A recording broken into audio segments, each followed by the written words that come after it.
Olá, sejam muito bem-vindos ao Multi Entrevistas. Aqui neste espaço a gente conversa com lideranças, gestores e empreendedores que fazem a diferença.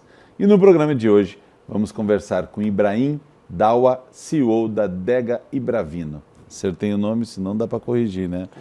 Tchê, tu não começou como CEO, né? Tua jornada é um pouco mais longa que isso. Dá uma contada como é que foi até chegar nessa posição. Pois não. Prazer estar aqui, Márcio. Eu sou natural de São Paulo. Pelo sotaque já dá para ver. Dá para perceber. Senão tu ia falar, tchê, eu sou daqui. E eu vim aqui para o Rio Grande do Sul em 1997, através de uma empresa, a empresa Ultragaz, onde eu comecei, eu dei continuidade ao trabalho. A Ultragaz tinha saído do mercado gaúcho e ela retornou. E o mais interessante é que quando nós retornamos, o nosso market share passava de 67%. Ou seja, líder, não saía da cabeça das pessoas, né? Eu, depois de trabalhar na Ultragaz, eu comecei a trabalhar no ramo de seguros, né? Rodei o estado inteiro. Eu acho que eu conheço mais o Rio Grande do Sul do que meu próprio estado, São Paulo. Que legal. Existem 3 cidades que eu não coloquei os pés aqui no Rio Grande do Sul. É mesmo? Quais são? O restante, todas elas eu conheço. Sabe citar as 3 que Deus te Sei, diz se vale a pena. Vale. Eu até fico meio traumatizado. Não conheço São Borja, Santiago e Itaqui. As 3 únicas cidades que eu não conheço. Vai valer a pena. Logicamente que por causa do trabalho, né, não que tenha sido muito bom ter visitado, porque no seguro a gente ia para trabalhar para fazer o rescaldo dos desastres ambientais, né? Então, muitas cidades a gente viu destruições por temporais, vendavais, mas era o nosso trabalho. E depois disso eu passei a fazer parte do corpo de funcionários públicos da Infraero, passei num concurso e comecei trabalhando. Infraero, para quem não está acostumado ou não anda muito de avião, explica o que A Infraero é uma autarquia federal que cuidava de 67 aeroportos pelo Brasil todo. Hoje o modelo é um pouquinho diferente, existem as concessões. Quem está cuidando dos aeroportos são empresas particulares, né? E eu fiquei na Infraero, aliás, ainda sou funcionário da Infraero, né, durante um bom tempo, até hoje, mas com essa concessão que foi feita dos aeroportos, hoje eu trabalho na Advocacia Geral da União, né, desde 2020, né, exatamente depois da pandemia. Na pandemia. Né? E aí na pandemia, falando em pandemia, infelizmente, o momento que a gente passou, né, na pandemia tivemos a oportunidade de refletirmos muito, né, muitas dúvidas que tiveram na nossa cabeça em saber se sairíamos bem dessa ou não, né? E fazendo isso bebendo. Na verdade, assim, o meu gosto por vinho, ele se profissionalizou aqui no Rio Grande do Sul. Olha aí. Porque antes disso eu só sabia beber. Só sabia gastar. Só sabia gastar. E agora tu queria ganhar dinheiro com o que tu gostava. Isso. E durante a pandemia, assistindo muitas mentorias, muitas masterclasses, né, eu acabei achando uma mentoria de um consultor chamado Diego Bertolini, que é de Bento Gonçalves. Acabei fazendo a mentoria e ele me deu os caminhos de como ganhar dinheiro vendendo vinhos, né? Em princípio era para ser só por redes sociais. Mas eu identifiquei, como eu moro, desde que eu cheguei aqui no Sul, eu moro na cidade de Esteio, eu identifiquei que Esteio não tinha uma loja especializada em vinhos. Então eu pensei, bom, preciso pelo menos ser o primeiro, antes que seja tarde. Sim, e aí eu acabei abrindo fisicamente uma loja lá em Esteio, que está lá no nosso já 3º ano, entrando do 3º para o 4º ano. Né? Que bacana, mas a tua formação é? Eu sou engenheiro civil de formação, inclusive... E engenheiro civil é um cara chato normalmente para números e para qualidade, né? Tem que ter o melhor, então deve ser a melhor loja com o melhor vinho. nós hoje temos a melhor loja de esteio, a mais diversificada, com os vinhos mais qualificados, e pretendemos manter essa nossa margem e aumentar esse know-how, né?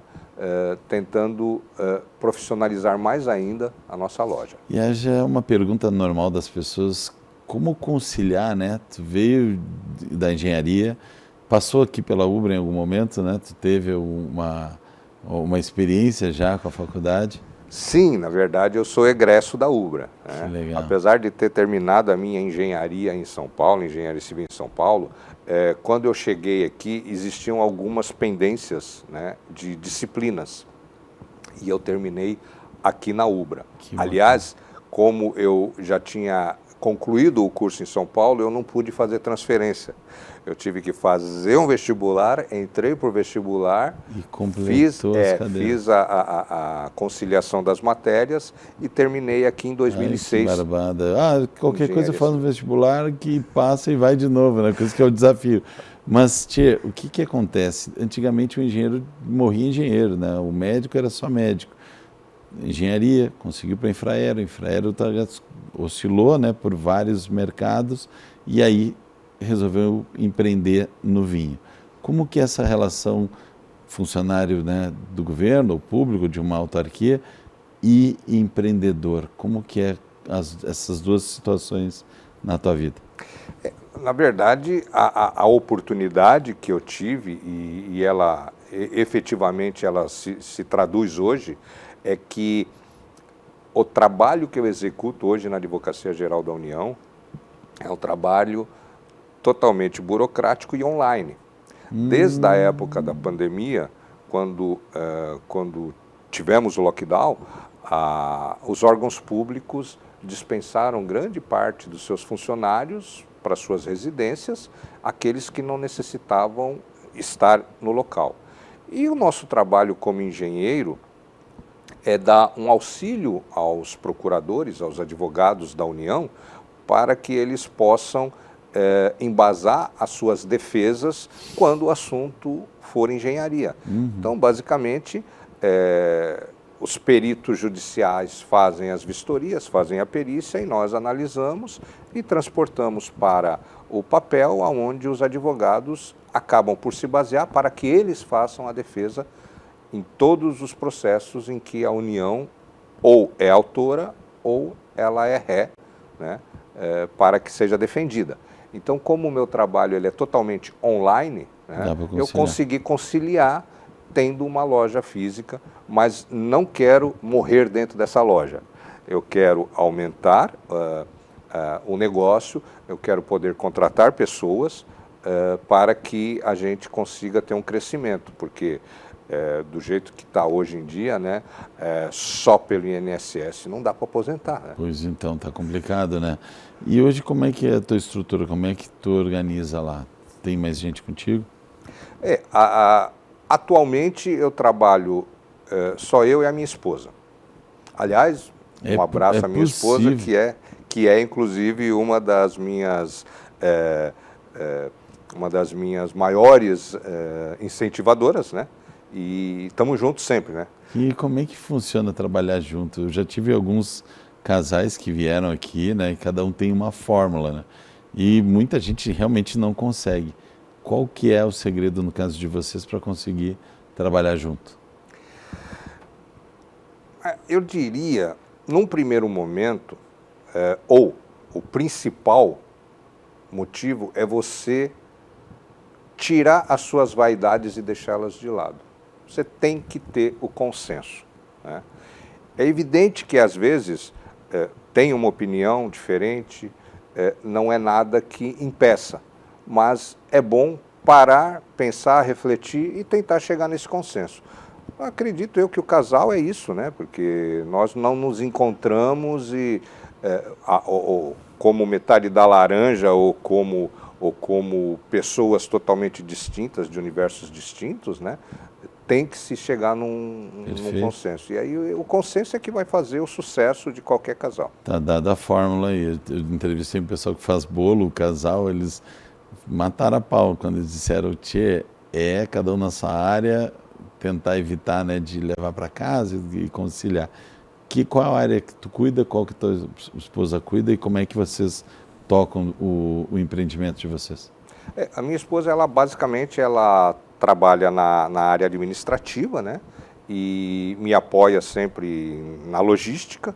E muitas vezes, quando existe essa necessidade de definição de portfólio, compra de material, compra de rótulos, né, principalmente, né, a gente divide. Os rótulos ficam a meu cargo, por quê? Porque nessa mentoria que eu disse para você que eu fiz com a pessoa lá de Bento Gonçalves, nessa mentoria me ensinou muitas coisas, né? Na verdade, praticamente tudo, né?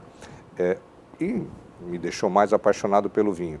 Então, essa parte que é mais técnica, eu cuido. A parte administrativa, ela cuida daquela parte de sensibilidade da mulher, é muito mais elevada, né? Fazer um kit, fazer uma embalagem de presente. Então, essas coisas você tem que se adequar, né? Porque, como você disse, né, o engenheiro é muito prático, né? Então, às vezes, a sensibilidade dele, a matemática não deixa que a sensibilidade aflore. Eu tenho um irmão engenheiro e ele é detalhista. A gente foi medir cerca esses tempos na fazenda e ele vai cuidando tudo. Eu, que sou dono da área lá, já queria, não, vamos direto. Ele é o cara que faz tudo direitinho. A gente já vai entrar mais em detalhes no produto, no vinho, como é que está o desafio hoje, mas a gente vai fazer um rápido break. Não saia daí, já voltamos.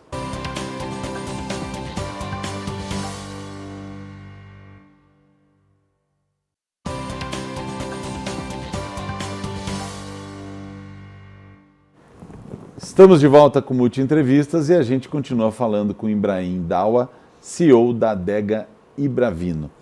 Tchê, vinho é uma paixão de muita gente, né?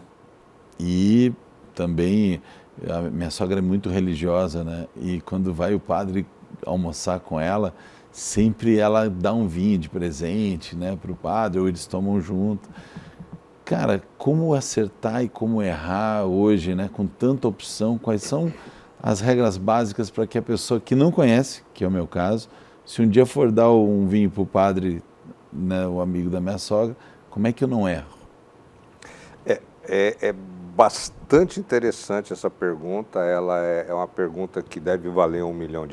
Olha aí. Tá? Eu sempre digo para os meus clientes, né? A gente tenta buscar características, tenta buscar gostos, tenta buscar algo que possa nos remeter a fazer a indicação. Tá? Mas o que eu falo para os meus clientes, no final das contas, a única coisa que vai importar é o gosto. Então, não há o vinho certo, o vinho errado, o vinho melhor, o vinho pior, o vinho mais caro ou o vinho mais barato. Na verdade, todos eles existem, mas não há como você definir qual é aquele que pode ser o elegível. Só como curiosidade, falando aqui para os gaúchos, sem querer ofender, vocês sabiam que o vinho mais vendido no Brasil, estamos falando de Brasil, é um vinho tinto suave, né, da vinícola campestre aqui de Vacaria. 53%, né, do consumo de vinho no Brasil é do vinho tinto suave. E o vinho tinto suave, quando vem a palavra suave no rótulo, você pode ter certeza, foi acrescentado açúcar no vinho. Essa é a condição do suave. Isso se dá também pela questão do gosto do paladar do brasileiro, né? A gente está falando do Brasil. Quando a gente vem para o Rio Grande do Sul, é evidentemente que o vinho mais tomado são os vinhos que a gente chama de vinhos finos, que são feitos com as uvas chamadas de uvas europeias, ou vitiviníferas, né? Então, ele tem Cabernet Sauvignon, Cabernet Franc, Chardonnay, Merlot, Taná. Então, essas são uvas europeias que definem para nós, né, como vinhos finos. E os vinhos tanto os suaves como os vinhos de mesa, que chamamos, né, são feitos da variedade de uvas americanas, que são as vitilabruscas. Tá? Essas uvas são Niágara, Rúbia, Isabel, Bordeaux. Então, essas categorias, todas elas têm o seu mercado. Né? Hoje, Flores da Cunha é o maior produtor de vinho do Brasil em matéria de hectolitros. Então, assim, a maior quantidade é produzida por Flores da Cunha. Que interessante.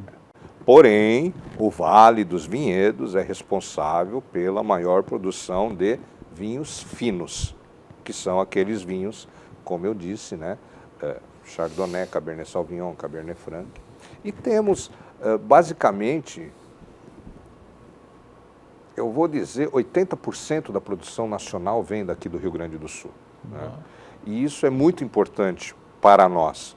Né? Mais importante seria se os governos, inclusive os que já passaram, porque já foram várias tentativas, como curiosidade, o vinho, na Europa, ele faz parte da cesta básica. Então, ele é considerado um alimento, e por ser considerado um alimento, o custo dele é muito menor. O imposto é menor e o custo é menor. O que nos traz uma desvantagem na hora de competir, porque aqui no Brasil, o vinho é taxado como bebida alcoólica e não como alimento. Apesar de que o conceito da bebida alcoólica seria o que é destilado, mas mesmo assim, para arrecadação, isso é muito antigo. Né? Os produtores lá do Vale dos Vinhedos, toda a cadeia vitivinífera, já tentou, né, sensibilizar o governo para isso, para que pudesse diminuir o imposto, arrecadando mais, competindo mais. Por isso também eu diria para você que a grande enxurrada de vinhos importados, né, acaba prejudicando o mercado aqui gaúcho. Né? E aí você fala assim, poxa, mas como é possível, nossos vinhos são caros, como é que eu vou trazer um vinho de lá da Espanha e vai sair mais barato do que um vinho feito aqui na Serra? É exatamente principalmente por causa disso. Porque a nossa evolução tecnológica aqui do Rio Grande do Sul, ela é extremamente competitiva, tá, com as maiores vinícolas do mundo. Que legal. Tecnicamente. Agora, em matéria de custo, infelizmente, passamos por essa situação. E o que não fazer, assim? Qual é a emboscada que a pessoa pode cair, que deve evitar, né? Mesmo sabendo do gosto. Às vezes tu olha o barato sai caro, né? Às vezes o cara vai no muito barato, mesmo importado ou não, e aí acha que está tomando uma coisa de qualidade, não está. No azeite isso é clássico, né? Dá para contar nos dedos os azeites. Eu convivo muito com o pessoal de azeite, tem clientes nessa área e tenho mais clareza no azeite, mas no vinho não tem. É uma questão também de passar essa cultura ou passar a informação correta. Nós temos algumas categorias de vinho, né? Onde você já ouviu falar que o vinho passou na barrica de carvalho. Ok, nem todo vinho passa em barrica de carvalho. A barrica de carvalho, ela serve para dar uma estrutura para o vinho. E aí, esses vinhos que passam um grande período em carvalho, eles ganham estrutura e são chamados, muitas vezes, de vinho de guarda. Ou seja, a estrutura que a madeira deu para toda a composição, álcool, mosto de uva, incorporado junto com a madeira, ele vai me dar uma possibilidade de guardar esse vinho por 5, 10, 15 anos. Porém, nem todos os vinhos passam, porque nós temos os vinhos que tem que pagar os funcionários da vinícola. Então, colhi a fruta,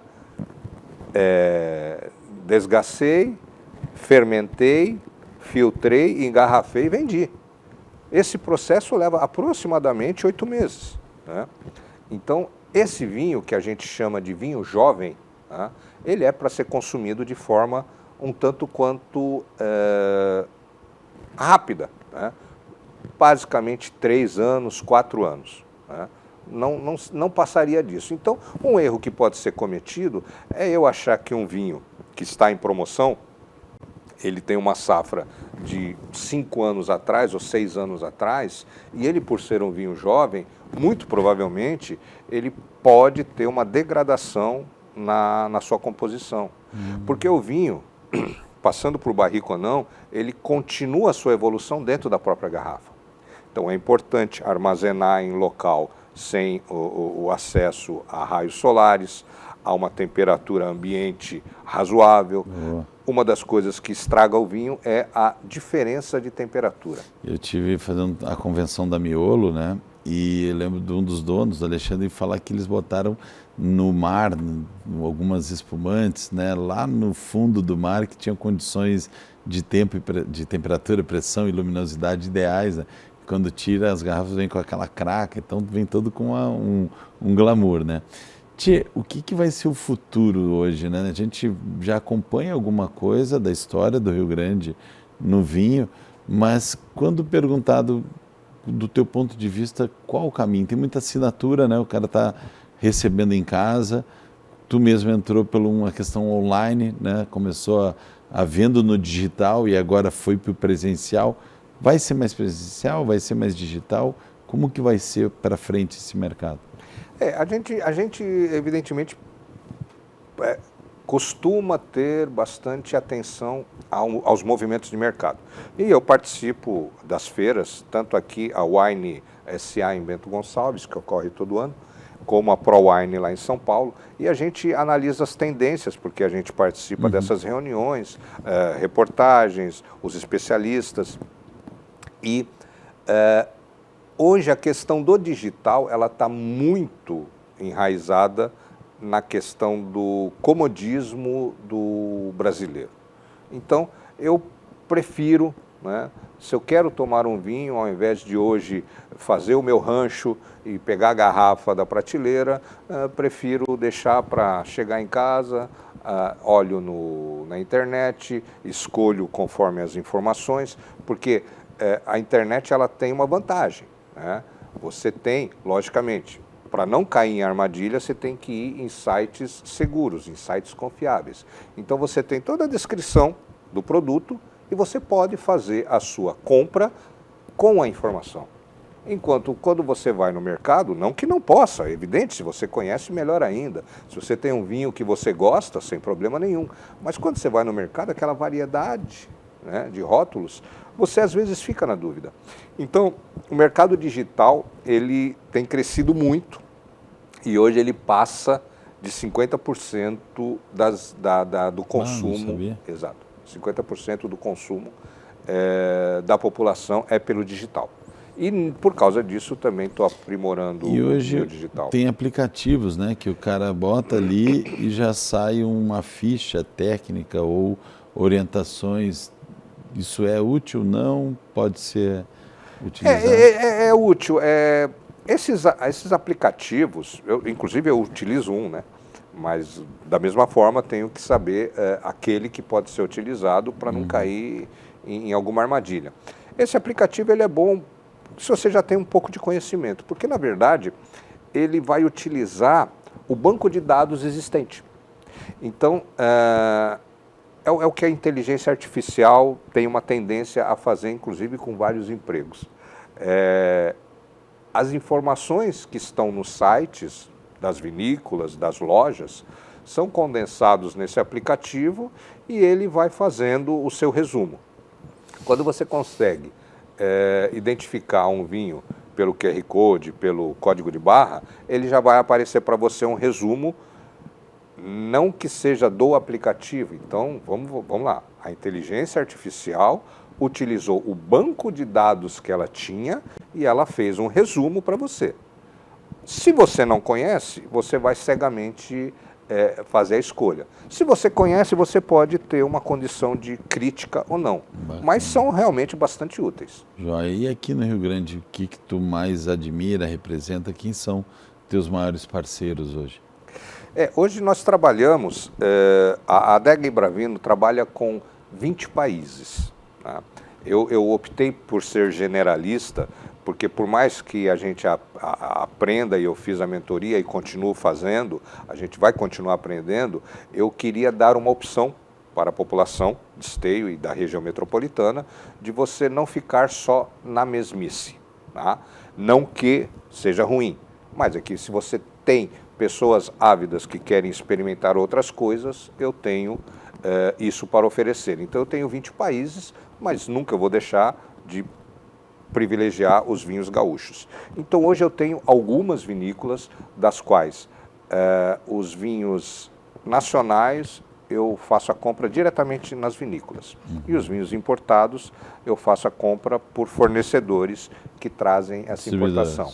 Hoje eu tenho a vinícola, minha paixão, porque quando eu cheguei aqui no Sul, foi a primeira que eu visitei e eu fiquei deslumbrado por ela.